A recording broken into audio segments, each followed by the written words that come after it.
Welcome back. We are on page 291. Just about halfway through the page. I'll give you a moment to find it. So quickly think to what has happened so far in the chapter. What have the three students decided to do? After dinner, the three of them sat nervously apart in the common room. Nobody bothered them. None of the Gryffindors had anything to say to Harry anymore. After all, why didn't they have anything to say to him? Can you remember what's happened? This was the first night he hadn't been upset by it. Hermione was skimming through all of her notes, hoping to come across one of the enchantments that were about to try and break. Harry and Ron didn't talk much. Both of them were thinking about what they were about to do. Slowly, the room emptied as people drifted off to bed. "Better get the cloak," Ron muttered as Lee Jordan finally left, stretching and yawning. Harry ran upstairs to their dark dormitory. He pulled out the cloak and then his eyes fell on the flute Hagrid had given him for Christmas. He pocketed it to use on Fluffy. He didn't feel much like singing. What did Hagrid share with the man in the cloak at the pub about Fluffy? So think back to that and why Harry has pocketed the flute. He ran back down to the common room. "We'd better put the cloak on here and make sure it covers all three of us.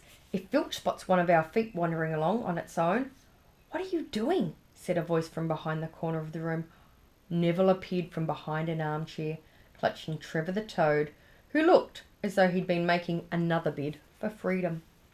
"Nothing, Neville, nothing," said Harry, hurriedly putting the cloak behind his back. Neville stared at their guilty faces. "You're going out again," he said. No, said Hermione. "No, we're not. Why don't you just go to bed, Neville?" Harry looked at the grandfather clock by the door. They couldn't afford to waste any more time. Snape might even now be playing Fluffy to sleep. "You can't go out," said Neville. "You'll be caught again. Gryffindor will be in even more trouble." "You don't understand," said Harry. "This is important." But Neville was clearly steeling himself to do something desperate. "I won't let you do it," he said, hurrying to stand in front of the portrait hole. I'll fight you."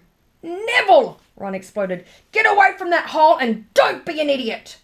"Don't call me an idiot," said Neville. "I don't think you should be breaking any more rules. And you were the one who told me to stand up to people." "Yes, but not to us," said Ron in exasperation. "Neville, you don't know what you're doing." He took a step forward and Neville dropped Trevor the Toad, who leapt out of sight. "Go on then, try and hit me," said Neville, raising his fists. "I'm ready." Harry turned to Hermione. "Do something," he said desperately. Hermione stepped forward. "Neville," she said, "I'm really, really sorry about this." She raised her wand. "Petrificus Totalus," she cried, pointing it at Neville. Neville's arms snapped to his sides. His legs sprang together, his whole body rigid. He swayed where he stood and then fell flat on his face, stiff as a board. Hermione ran to turn him over. Neville's jaws were jammed together so he couldn't speak. Only his eyes were moving, looking at them in horror. "What have you done to him?" Harry whispered. "It's the full body bind," said Hermione miserably. "Oh, Neville, I'm so sorry." "We had to, Neville. No time to explain," said Harry. "You'll understand later, Neville," said Ron, as they stepped over him and pulled on the invisibility cloak. But leaving Neville lying motionless on the floor didn't feel like a very good omen. In their nervous state, every statue's shadow looked like Filch. Every distant breath of wind sounded like Peeves swooping down on them. At the foot of the first set of the stairs, they spotted Mrs. Norris skulking near the top. "Oh, let's kick her just this once," Harry whispered in Harry's ear, but Harry shook his head. As they climbed carefully around her, Mrs. Norris turned her lamp-like eyes on them, but didn't do anything. They didn't meet anyone else until they reached the staircase up top of the 3rd floor. Peeves was bobbing halfway up, loosening the carpet so that people would trip. "Who's there?" he said suddenly as they climbed towards him. He narrowed his wicked black eyes. No, you're there, even if I can't see you. Are you a ghoulie or ghosty or wee student beastie? He rose up in the air and floated there, squinting at them. Should I call Filch? I should, if something's creeping around unseen. Harry had an idea. Peeves, he said in a hoarse whisper. The bloody Baron has his own reasons for being invisible. Peeves almost fell out of the air in shock. He caught himself in time and hovered a foot off the stairs. So sorry, your bloodiness, Mr. Baron, sir, he said greasily. My mistake, I didn't see you. Of course, I didn't, you're invisible. Forget old Peevesy, his little joke, sir. I have business here, Peeves, croaked Harry. Stay away from this place tonight. I will, sir, I most certainly will, said Peeves, rising up to the air again. Hope your business goes well, Baron. I'll not bother you. And he scooted off. Brilliant, Harry, whispered Ron. A few seconds later, they were there, outside the third-floor corridor, and the door was already ajar. Well, there you are, said Harry quietly. Snape's already got past Fluffy. Seeing the door open, I'll start again. Seeing the open door somehow seemed to impress upon all three of them what was facing them. Underneath the cloak, Harry turned to the other two. If you want to go back, I won't blame you, he said.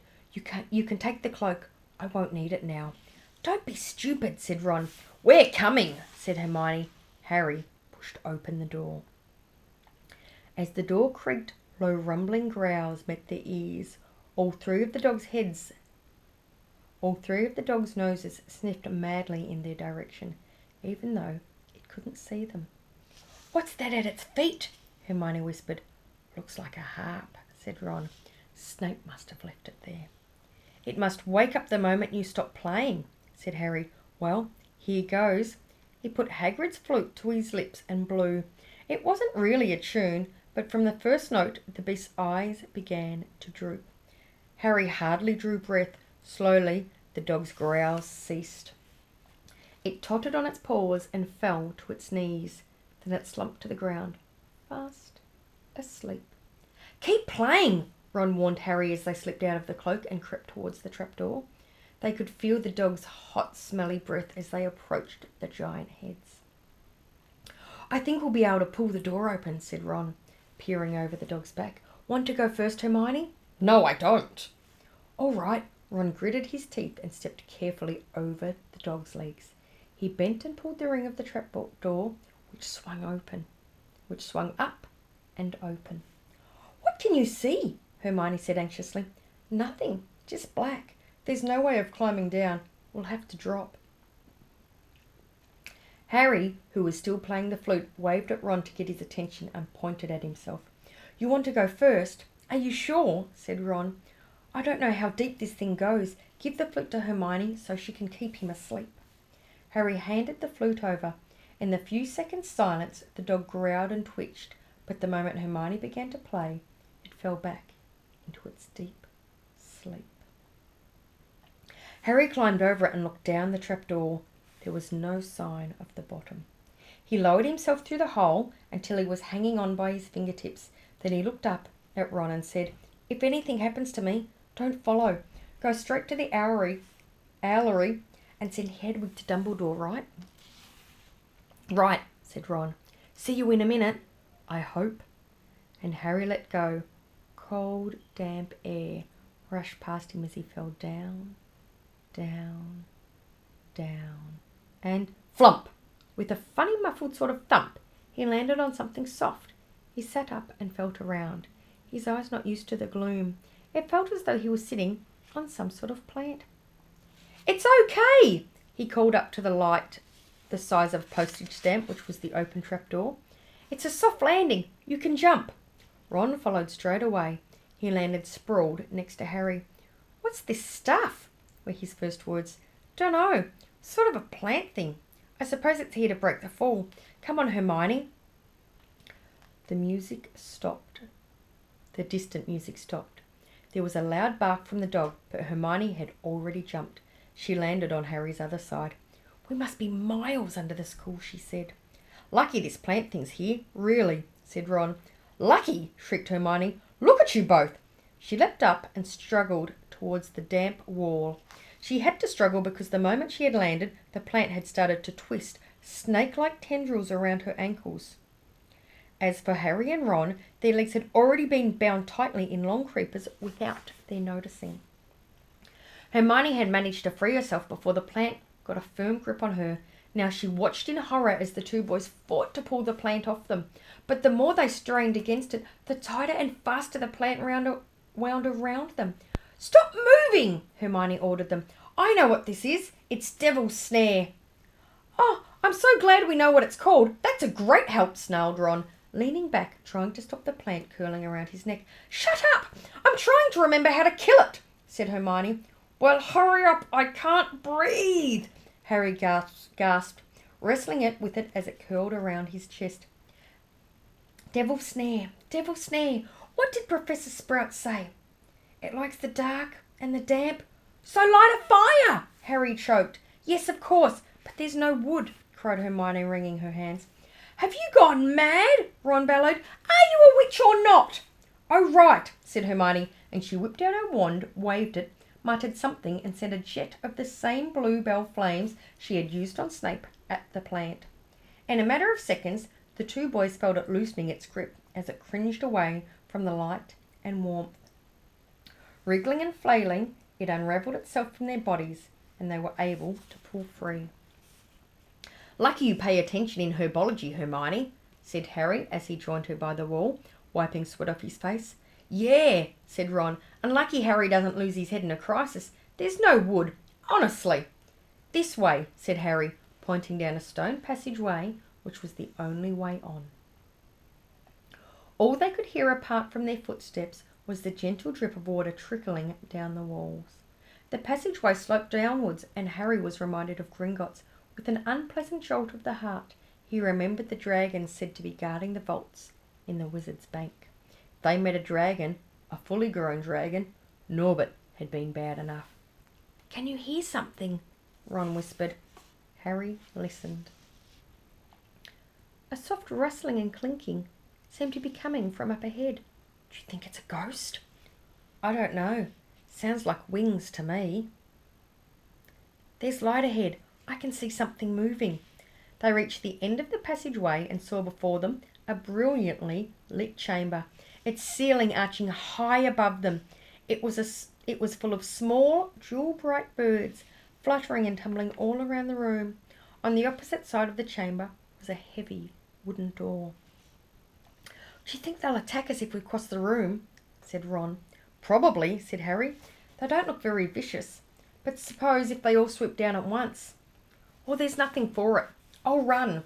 He took a deep breath, covered his face with his arms, and sprinted across the room. He expected to feel sharp beaks and claws tearing at him any second, but nothing happened. He reached the door untouched. He pulled the handle, but it was locked. The other two followed them. They tugged and heaved at the door, and it wouldn't budge, not even when Hermione tried her Alohomora charm. "Now what?" said Ron. "These birds.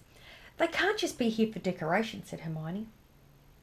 They watched the birds soaring overhead, glittering. Glittering. "They're not birds," Harry said suddenly. "They're keys. Winged keys. Look carefully. So that must mean..." He looked around the chamber while the other two squinted up at the flock of keys. "Yes, look, broomsticks. We've got to catch the key to the door." "But there are hundreds of them." Ron examined the lock on the door.